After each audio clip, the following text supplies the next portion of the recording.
Now that we've gotten the first two methods out of the way, I'm going to go ahead and go through the formula part, which is, this one isn't really a necessity. These next ones, though, are a little trickier in entering into Excel. I'm going to show you the first way, which is probably how most instructors would do. Then I'm going to show you my really cool tricky way, just so that you have lots of different options. So the first way is to make sure that you know your order of operations and to type these in. And I'm going to go ahead and cell reference this one just because I have it there and I want to make sure that we understand how to type it in first without getting all of the numbers confused. So we're going to do equals, and here is present value. Oh, and I changed that. Well, we'll cell reference and go back and change it. Now, Microsoft Excel does not understand in between these two. You need to give it the operation. We know it means multiply, but you have to tell Excel, I want you to multiply by the parenthesis. And it's 1 plus the rate divided by n. Here's our rate divided by n.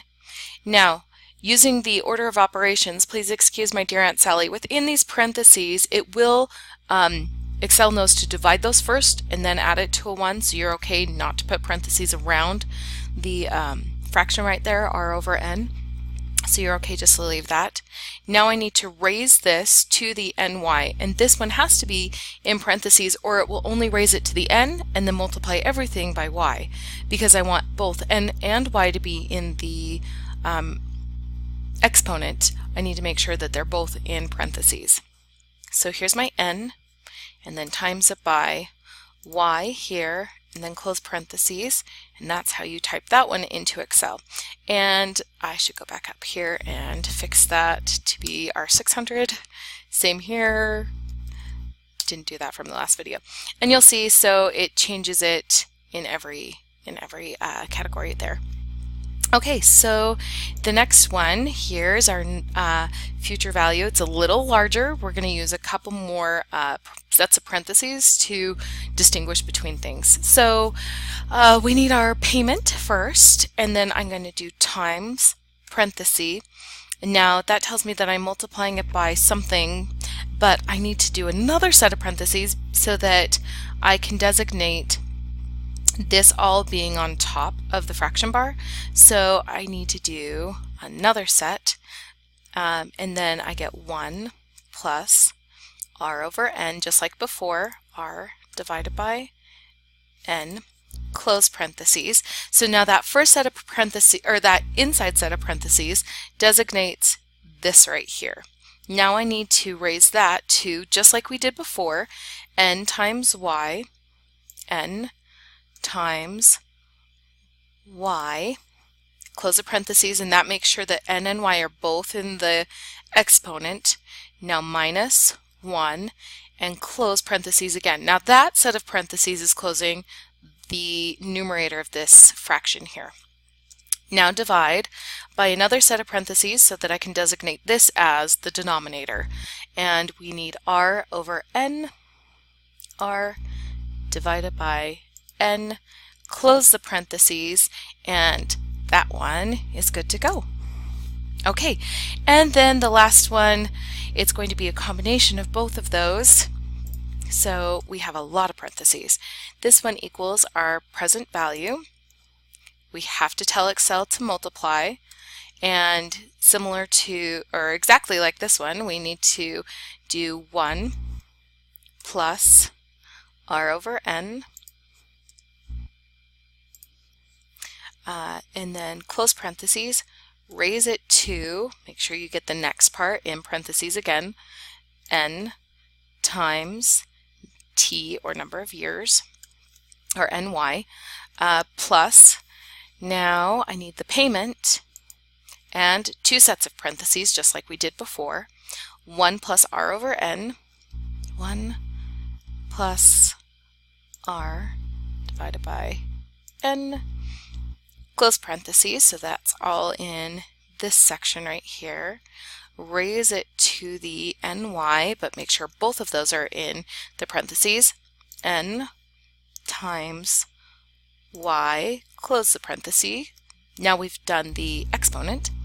Minus 1, close parenthesis, that designates the numerator. Oh, and I just saw a mistake right here. I didn't do a multiply there. That is my mistake, and I'm glad I found that. You can see why typing this all out, there's lots of room for error, which is why we like Excel so well. R divided by N, close parenthesis. I think I have everything in there. I'm just going to double check before I press enter because Excel will be confused if I've missed any multiplication signs in front of the parentheses. I have raised to a power, multiply inside, close. I think we're good. Let's try it. Okay, looks good. Okay, now I told you I was going to show you a different way, kind of it's just my favorite way.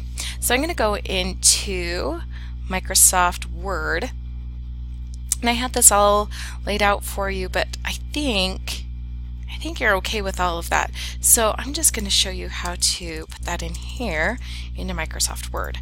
So we do insert equation, and this helps me know that I've typed it in correctly. So over here you just have to remember to put the parentheses where they go, and here it'll show you what it looks like, and so you can edit it to make sure that you get your